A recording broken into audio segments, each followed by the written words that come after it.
حضرت سیدہ صاحبزادی صاحبہ رضی اللہ عنہ کی قبر پہ جنازہ جب لے جایا گیا تو اسے رکھا گیا.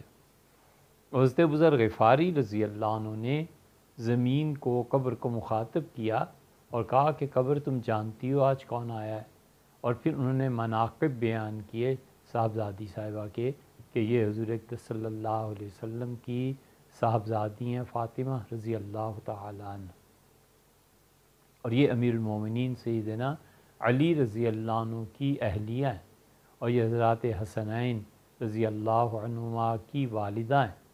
تو ان کا خیال کرنا ہے، اور ان کے عزت اکرام وغیرہ کے سارے جملے انہوں نے دہرائے.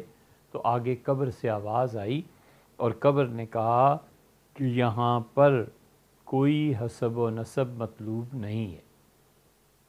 اگر وہ زندگی میں اچھے اعمال کرتی رہی ہیں تو انہیں اللہ جزائے خیر دے گا، اور اگر انہوں نے کوئی برائی کی ہے تو پھر جو ہمیں حکم دیا گیا ہم وہ کریں گے. یہ سب حدیث نقل کر دیا انہوں نے، اس کا خلاصہ ہی ہے، اور یہ سب کا سب جھوٹ ہے.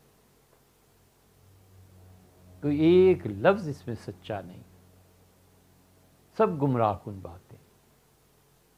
حضرت بزرگ غفاری رضی اللہ عنہ پتہ نہیں جنازے میں بھی تھے کہ نہیں تھے، کہ جنازہ تو مدینہ منورہ میں ہوا ہے، اور صاحبزادی صاحبہ رضی اللہ عنہ کے متعلق کس کی اتنی ہمت اور جرت تھی کہ یہ بات کرتا. سب جھوٹ ہے. سیدنا ابوبکر رضی اللہ عنہ کا جنازہ لایا گیا اور حضور صلی اللہ علیہ وسلم قبر شریف سے فرمایا کہ آج دوست کو دوست سے ملا دو، اور سیدنا عمر رضی اللہ عنہ کا جنازہ لایا گیا اور قبر شریف سے یہ آواز آئی. یہ بہت سی ایسی غلط چیزیں ہیں جو رازی نے اپنی تفسیر پہ بھی لکھی ہیں. اسی وجہ سے ہم کہتے ہیں کہ رازی کاش قرآن کی تفسیر نہ لکھتے، کچھ اور اچھا کام کرتے.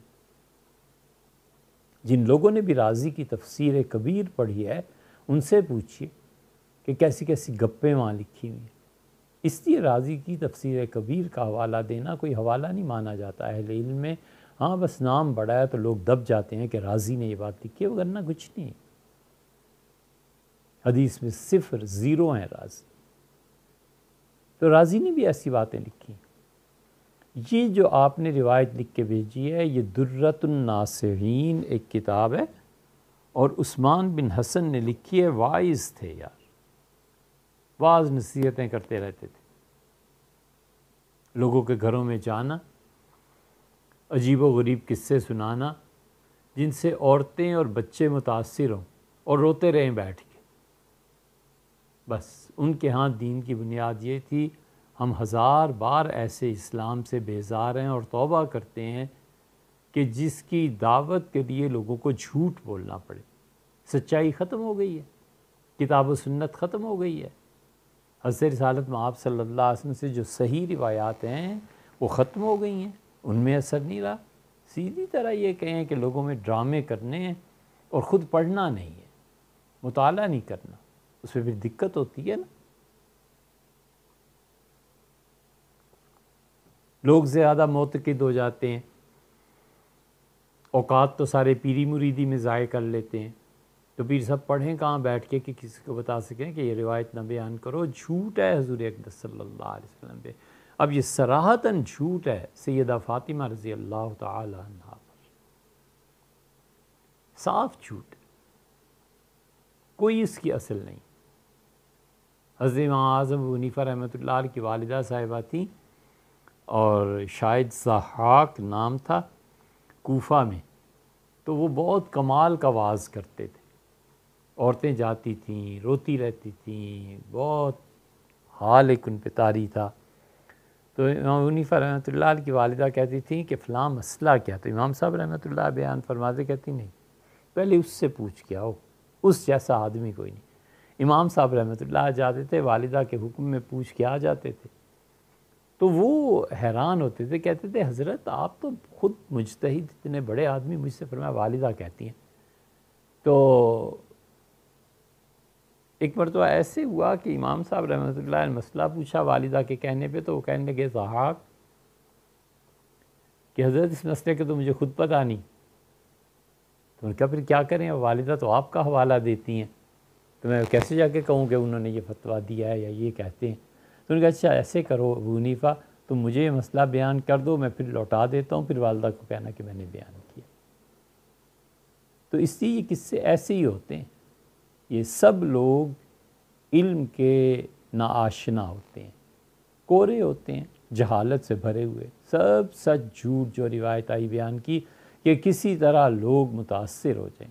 یہ ابھی ربیع الاول گزرا ہے، اور ابھی ایک صاحب نے ربیع الاول پہ تقریر کی، بہت لوگوں نے اس کے بیانات کلپس بھجوائے۔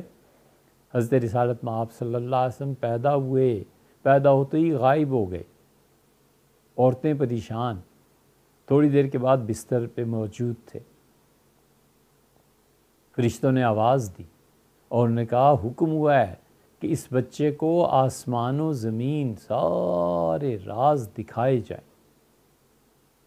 اور پھر رسول اللہ صلی اللہ علیہ وسلم اٹھے، اور وہ جو ایکٹر ہے جھوٹ بکنے والا حضور اقدس صلی اللہ علیہ وسلم پہ، اس نے ہاتھ اٹھا، ایسے اٹھے اور ایسے انگڑائی لی اور یوں جا کے زمین پہ گر گئے اور سجدہ کیا۔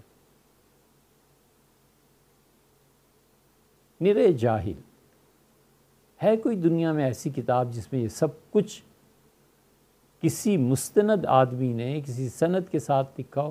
اتنی معمولی بات سمجھ میں نہیں آتی کہ اگر حضرت رسالت مآب صلی اللہ علیہ وسلم پیدائش کے فوراً بعد سجدے میں چلے گئے تھے، وہاں حضرت عباس رضی اللہ عنہ کے غالباً والدہ صاحبہ موجود تھیں،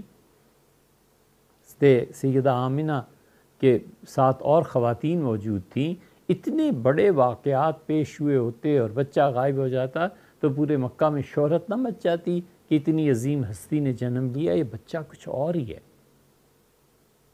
کسی کو پتہ ہی نہیں تھا۔ ان کا آواز سنیں تو ہنسی آتی ہے